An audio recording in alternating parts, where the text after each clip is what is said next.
marcan. Hay hechos importantes, grandes tragedias.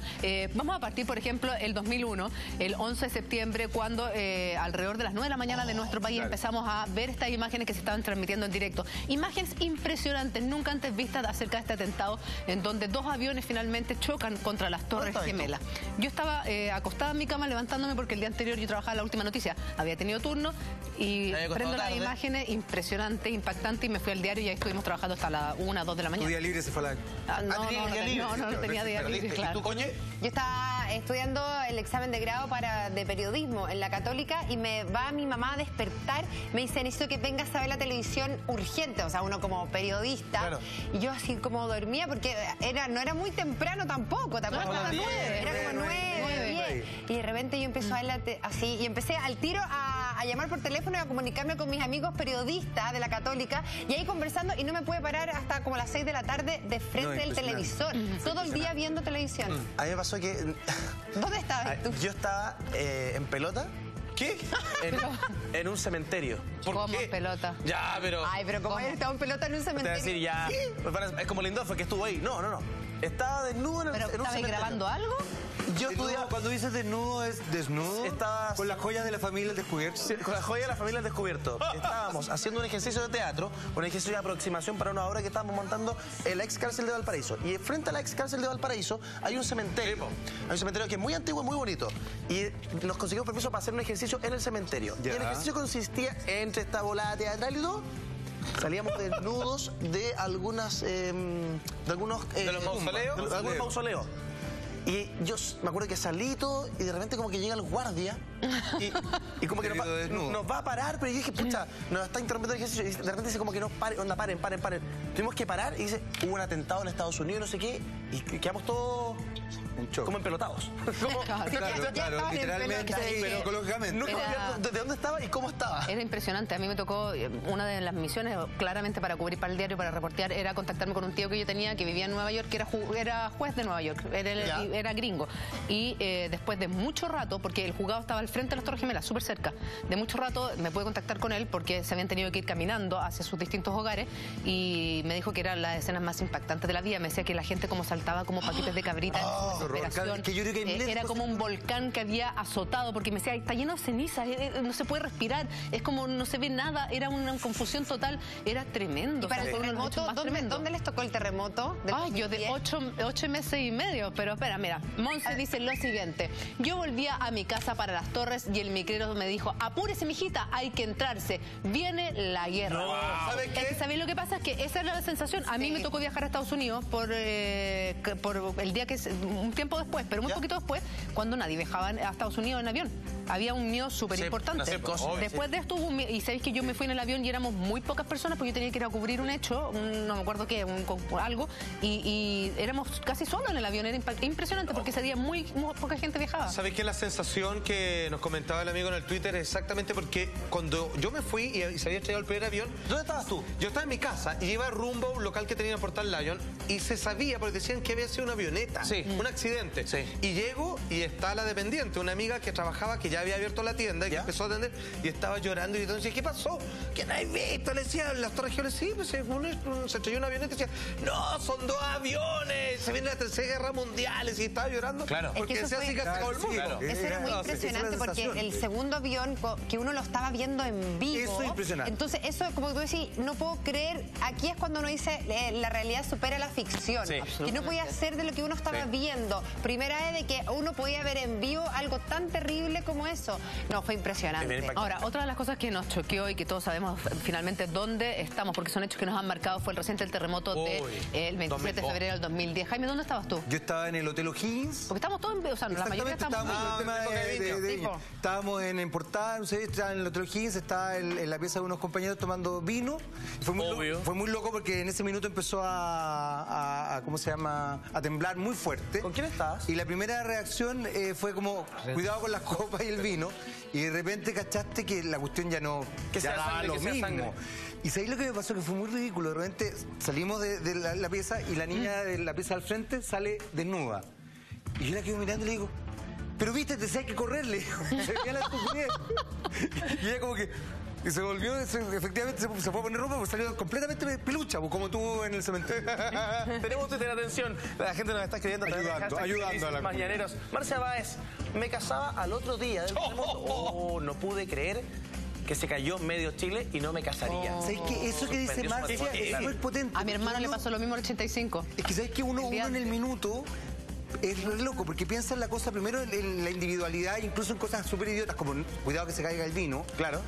Y de repente te das cuenta de la magnitud y empezáis como a invadirte de una sensación mucho más, más potente y mucho más, bueno, entre solidaria y brutal, así como claro, que pasa algo tan que has soñado toda tu vida, algo tan propio pasa a un segundo plano. Claro, por el horror que exactamente. tú sabes. O sea, que yo trabajaba en Mega en esa época, trabajaba en Mira Quién Habla. Y justo ese día había una fiesta en Viña donde tocaba Miranda. ¿Recuerdan esta banda argentina? Sí, de veras, varios fueron allá. Había mucha gente de distintos canales de televisión en esta fiesta de Miranda en Viña del Mar. Y yo estaba con mi marido, estábamos bailando y de repente se empieza a mover, pero cuando uno está en una fiesta como que tú no logras dimensionar y de repente la gente empieza a salir, era un segundo piso, la gente empieza a salir hacia la terraza y nunca se me va a olvidar que la persona que queda adelante mío hacia el balcón, como era un segundo piso ya no alcanzábamos a arrancar hacia el primer piso y yo quedo justo atrás de Carola Urrejola, de la noticia de Canal 13. Y yo te reconozco de que finalmente la gente de prensa como que siempre la asocia con gente que es súper controlada. Claro, la entonces yo como que la miraba a ella y ella se abraza y yo me fijaba en su cara de terror y ahí fue cuando yo empecé a dimensionar, dije, si ella que es una mujer seria está así asustada, esto se viene grande.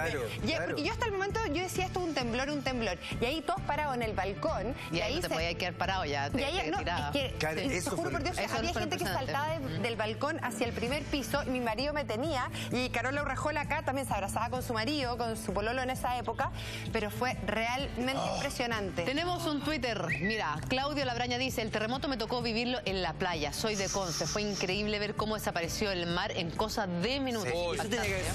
Impactante. Porque nosotros contamos nuestras historias son desde la distancia, estamos en Viña, la mayoría de nosotros estamos en Viña. Todos en Viña, todos. Fuerte, pero... Nosotros estamos en el conference. Pero yo no, porque esa noche, fíjate, porque... ¿Por qué te habías venido a Santiago? No, porque todos los rostros de televisión los tenían así en un hotel así súper pirú y todo lo demás. Pero los periodistas generalmente que necesitan estar más cerca del terreno, estábamos en un hotel un poquito, digamos, más modesto, en donde quizás hasta dudamos, digamos, del sistema de construcción del mismo. Y yo estaba con los editores en aquel momento. Tú te fuiste a carretear allá, dilo. Sí, la verdad. Sí. Estamos viendo la serie Los. Estaba carreteando. Estamos despiertos. Oye, y de repente un griterío, y ahí es cuando salgo. Veo que todos los animales comienzan a arrancar hacia el cerro y yo digo, no lo pensé dos veces, me voy con ellos. Y llegué a pasar el terremoto en la casa de Perincho Cárcamo, donde me encontré con Nicolás Copano adentro, que, digamos, la multitud nos llevó para allá. Y tratando de comunicarme, no, pero fue Yo estaba de 8 meses y medio. ¿De veras? Él estaba de 8 meses y medio. 8 meses y medio de embarazo. Y llegaban todos como a buscarme, no sé qué. Y Miranda estaba como... Porque se fueron al hotel donde estábamos nosotros y como que se tapaban con plumones y como que era todo terrible. Y yo como que voy a tener la guagua. Oye, y la angustia después de relacionarse con... Porque empecé a tratar de comunicarme con la sala de los niños. ¿Qué le pasó a Polo, por ejemplo, contigo? No, porque de verdad eso era horroroso. Es que estaban todos súper preocupados. De hecho, llegó la Ita, la gerente de marketing. Llegó como gente a buscar porque estaban preocupados porque pensaban que yo estaba sola. Y con 8 meses y medio ya como que estaba sola pariendo la guagua. Claro. Y por suerte mi marido esa noche había llegado. Estaba con él. Entonces estaba con él. Entonces ya por suerte estaba más tranquila porque ya estaba con él. Pero bueno, a ver, nosotros habíamos ido al Festival de Viña esa noche. Estaba Arjona esa noche. Estaba Arjona, abrió Arjona. Sí. Y yo, la PAM me quería ir a Arjona, vimos a Arjona y de ahí yo le dije, negra, hace frío, vámonos. Yo estaba muerto cansado, era viernes, entonces estaba muerto cansado, me quería ir a la casa. Y nos fuimos a la casa de mi papá en Reñaca y le digo, ¿vamos a comer algo? Ya, vamos a comer algo. Y nos metemos a un local y le estaba muerto, entonces le pido unos camaroncitos, no sé qué. Los pruebo. Oye, estaban exquisitos. Y así, comí el primero y empezó. Tucutún. Sí, no. Padre, ¿sabes qué? Fue como una estampilla porque era una cuestión de varios pisos. Arriba la gente bailaba. Entonces empezaron todos a correr. Agarro la Pam y la pongo contra un pilar, como la Carola Urrejola igual. Y la abrazo por detrás. Y ¿sabes qué? Esta cuestión se movía. Al final terminamos a patadas con las sillas para salir porque la primera reacción de la gente que atendía era que la gente no se vaya para que pague la cuenta. Muerto, claro. Y yo fui 2 semanas después, pagué la cuenta. Me dijo, ¿sabes qué? toda la gente que estaba aquí esa noche, vino a pagar la cuenta. ¡Qué bueno! Sí. Pero sabéis que hay de los hechos que llamaron la atención y que consternaron nuestro país, como por ejemplo ese viernes en septiembre, en donde se empezó a correr el rumor de que había chocado un avión de la FACH y que en ese avión, en Juan Fernández, iba precisamente Felipe Camiroaga. Yo estaba en el pediatra con mi hija y me llama nuestra editora de aquella época y me dice, se murió Camiroaga, pero a las 5 de la tarde. Y yo le digo, ¿qué estoy hablando? Estoy en el pediatra. Y digo, ¿cómo se va a morir Camiroaga? Y la pediatra me dice, ¿quién se murió? Y yo así como, no se ha muerto nadie, así tranquila. Ya, y me dice, no, vente al canal al tiro. Tuve que dejar a mi marido con la pediatra y partir al canal. Sí, y ahí fue, uno de los temas más dolorosos era que nosotros manejábamos mucha información. La privilegiada, claro. A mí me llega información de La Moneda de que me decía, no hay sobrevivientes. Te estoy hablando a las 7 de la tarde, muy temprano, a las 6 de la tarde ya sabíamos todos, el alcalde de Juan Fernández, Leopoldo, decía, efectivamente no hay sobreviviente, imposible que haya sobreviviente, y todos sabíamos esa información. Y no lo podías decir. Pero no lo podías decir porque había un embargo periodístico y porque había un protocolo de la FACH que uno tenía que respetar. Entonces era como súper difícil tratar de decir, ojalá que apareciera, porque uno en el fondo... Sabiendo que en el fondo era re complejo y casi imposible, pero por otro lado, teniendo las ganas y esperanzas de que aparecieran nuestros compañeros, que aparecieran finalmente todos. ¿Me entendís? Que aparecieran vivos, o sea, como que a uno le costaba creer la información. Tú decís, pero ¿cómo? O sea, es tan absurdo, es tan loco. Eso era impresionante. Y lo que tú dices es cierto. Fíjate que yo trabajaba en ese entonces en la Radio Tiempo, con la Carola Bretagüe. Y de repente la Carola me dice, no con Camiroaga, sino que me dice, Roberto Bruce. Me dice, hay un avión que se cayó y iba Roberto Bruce. Claro, que se decía que iba a la Fernanda Hansen, bueno, en un minuto. Claro, en un minuto. Sí, le digo, pero ¿cómo? Entonces me dice, sí, empezamos a averiguar. Y empezó lo mismo que decís tú. Y empezamos como a... Y esta sensación de, bueno, ¿qué hacemos? ¿Lo decimos? Entonces primero era como decir, oye, hubo un accidente, pero sin decir nada. Y era como todo esta sensación de que no podías dar tanta información. Porque no había nada confirmado. Y me acuerdo que nosotros teníamos... No, porque tenías la esperanza de que fuera un milagro. Claro. Y de repente dicen, también iba Camiroaga, Cubillo. Fue como, qué potente. Yo había estado además en un evento con uno de ellos. Entonces era como, pero ¿cómo? Si esto fue hace poco... Y me acuerdo que yo trabajaba también en Primer Plano y empecé a contactarme con la gente de Primer Plano y lo mismo que acabas de contar tú. No hay sobrevivientes. No. Yo, ¿cómo? ¿Y qué vamos a hacer? No se puede decir nada. Este embargo de la prensa, no se puede decir nada porque el protocolo, porque la cuestión... ¿Pero están seguros? Sí, no, estamos absolutamente seguros. Y además información bien, comillas, escabrosa, digamos. Tú sabes que uno empieza a angustiarse también. Empecé a decir, Cresta, o sea... A mí me tocó llegar al canal, y estaba Felipe Vidal y estaba transmitiendo prensa y me metieron a mí. Entonces estaba Felipe y yo transmitiendo y reporteando. Yo estaba reporteando con TVN, con La Moneda, Felipe también, hasta que me llega un mensaje que Felipe me dice, Julia, le acaba de llegar información. Y yo, no me ha llegado nada de información. Pero y di una información de TVN porque la información que me llegaba a La Moneda era que no hay sobrevivientes, están todos muertos. Yo trabajaba en Mucho Gusto, entonces era un equipo de matinal. Espérate, tenemos Twitter. Contigo. Karen dice, cuando murió Felipito estaba en el pre, no me lo podía creer y me fui flash a la casa a consolar a mi mamá. ¿Cuántas mamás, cuántas mujeres en Chile sufrieron con la partida de Roberto Bruce, de Felipe Camiroaga principalmente, y también con todo ese tremendo accidente? Nosotros era viernes en la tarde y todo el equipo del Mucho Gusto, en esa época era José Miguel Viñuel, la Jaira Contador, la Pati Maldonado, la Pamela Díaz, ese equipo Mucho Gusto. Justo nos habíamos ido de viernes a sábado a alojar al Enjoy de los Andes, como una actividad grupal, como para las convivencias que se hacen. Entonces estábamos con todo el equipo, director, editores, periodísticos del Mucho Gusto. Entonces cuando empieza esta información, claro, que lo mismo que ustedes, que nadie lo podía creer, pero había muchos editores, directores del matinal que manejaban mucha información, porque finalmente era un matinal, al igual de que a donde pertenecía la mayoría de la gente que murió. Entonces esto mismo, estar todos pegados, todos en una sola pieza, metidos, viendo la televisión y sin poder creerlo. Y a nosotros nos hicieron volvernos ese mismo día a las 12 de la noche y al día siguiente, sábado, a las 8 de la mañana, nosotros estábamos con Mucho Gusto, un especial del matinal. ¿Se acuerdan de que todos los matinales fueron al aire ese día? Sí, nosotros también. Hicimos sábado y domingo, programa especial. Sábado y domingo, claro, a las 8 de la mañana, matinal Mucho Gusto. ¿Y tú, Salfa? Bueno, estábamos preparando el programa Si Somos de aquel día y cuando llegó primero la noticia, me llegó obviamente de una persona que trabajaba en el medio. Yo le decía, no, o sea, obviamente no, porque se hubiera sabido, esto hubiera explotado, estaría todo. Y de repente viene otra persona y me informa lo mismo. llega un tercero y empezó a preguntar. Y efectivamente empiezan con esto, con el embargo periodístico y todo lo demás. Y empiezo a pensar con la esperanza siempre. Uno dice, allá, a ver, pero si es que venían acá, está el agua, todo lo demás. Y de repente empezáis a sacar los cálculos. Pero ¿sabéis que no hay posibilidad?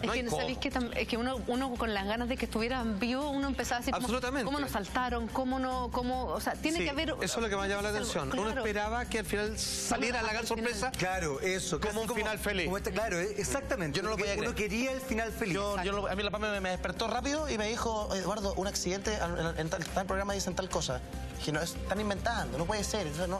Me pongo a reportear y dije, qué... Es un poco lo que pasó con Lady Di también, Bueno, claro. Sí. El 97. Pero también.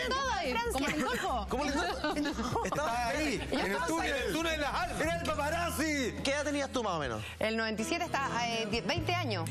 Tenía 20 años y estaba con una amiga y la familia de mi amiga habíamos ido, ellos me habían invitado a un viaje y justo estábamos en París. ¿Sabes qué? Mi mamá primero fue la que me contó. Justo yo hablo por teléfono con mi mamá. Eso pasa de repente cuando uno está afuera, que la gente en Chile está más conectada con las noticias internacionales. Porque tú no estás todo el rato viendo la tele. Tú no estás viendo nada. Y mi mamá me empieza a contar y ahí nosotros prendemos la televisión. Te juro por Dios que París, o sea, tuvimos que irnos. Nos íbamos a quedar como 3, 4 días más en esa ciudad, no alcanzamos a conocer nada y nos tuvimos que ir porque la cantidad de gente que empezó a llegar, había como una histeria colectiva, era conmovedor, terrible ver las imágenes y nos fuimos. Los niños eran chiquititos, los dos, William y Guillermo, eran chiquititos y era desgarrado, y además que era una mujer, Harry, que era una mujer llena de vida, súper solidaria, que había luchado contra la corona inglesa y que de inmediato... de hada a la inversa, ¿no? Con sin final feliz. Era cada vez peor para la princesa. Pero es que de inmediato, cuando conoce el amor, cuando conoce a Dodi Lafayette, finalmente muere en esta persecución del paparazzi, con este chofer, con alcohol. Entonces, desde cuando tú veías esta última imagen, la veías radiante, feliz, contenta, dejaba a todos los niños chicos, por fin había... En el ascensor también se reía. Claro, por fin estaba feliz. Y se muere de esta manera y daba conspiración. Y ahí empezaron a decir que estaba embarazada de Dodi Lafayette y la corona la había asesinado. Y una serie de rumores que finalmente nunca tuvieron base. Claro, de hecho hasta el padre de su novio sale diciendo, apuntando con dedo en cámara, digamos que él tiene claro que es la corona quien asesinó obviamente a su novia y a su hijo. De hecho, está esa gran película de Queen que de alguna manera plantea, con Helen Mirren haciendo la reina Isabel, que plantea un poco una visión... Por supuesto. Muy cuidadosa, pero también, si uno lo piensa, muy real de todo lo que ocurría al interior de la corona Buckingham, de la corona que guarda la apariencia. Pero ¿ustedes se acuerdan bien dónde estaba? Yo estaba en la casa, en mi casa, en el camarote, durmiendo arriba, tenía 16 años y mi viejo me fue a despertar. ¿Qué hora fue más o menos? Yo no sé, a mí mi viejo me acuerdo que me despertó en la mañana para decirme. Sí, fue muy... Y yo vi a mi viejo súper afectado y dije, qué raro. Oye, murió Lady Di. Y como afectado dije, como que, a ver... No entendía por qué estaba tan afectado. Y claro, tiene que ver con el contexto de lo que significa esta mujer en el fondo. Tenemos Twitter que dice lo siguiente, Carlos Núñez.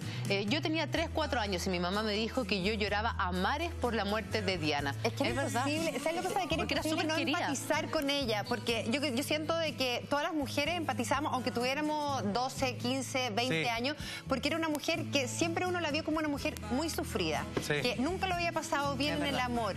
Una mujer que le hicieron la vida imposible. Entregó su vida después al tema de la beneficencia. Entonces uno empatizaba mucho con ella. Entonces era como esta mujer maravillosa que finalmente encuentra el amor. Entonces era realmente uno la sentía muy cercana, pese a que no tiene nada que ver con nosotros, pero uno la sentía como parte de su vida. Perdón, es que también yo quiero acentuar lo que decía la Juli, el tema de los niños. Cuando tú ves que una familia se desintegra por la muerte de una madre o del padre en otros casos, y los niños quedan solos tan pequeños, y además encima en la realeza. Bueno, que es como la imagen tan famosa del hijo de Kennedy, que está saludando, que es una imagen icónica, digamos, después del asesinato de Kennedy. Por supuesto, exactamente. Pero es esa sensación, lo que tú dices, Eduardo, de desprotección, que uno siente que de alguna manera una familia que está bien armada, o por lo menos aparentemente bien armada, aunque estén separados. Al menos de los reyes, siempre. Se desintegra. Y que hicieron los desgraciados, colocaron la misma llama, con la misma forma la llama de la libertad, como siempre han hecho patria estos malditos poderes fácticos. Nos quedan muchas más historias o hechos que nos han marcado para comentar con ustedes. Ustedes nos pueden enviar su Twitter dónde estaba para la muerte de Lady Di, o por ejemplo cuando murió Michael Jackson, al hashtag Felices Mañaneros, y lo vamos a estar comentando a la vuelta de esta breve pausa comercial. Ese no es Michael Jackson, ese es... Una pausa y ya volvemos.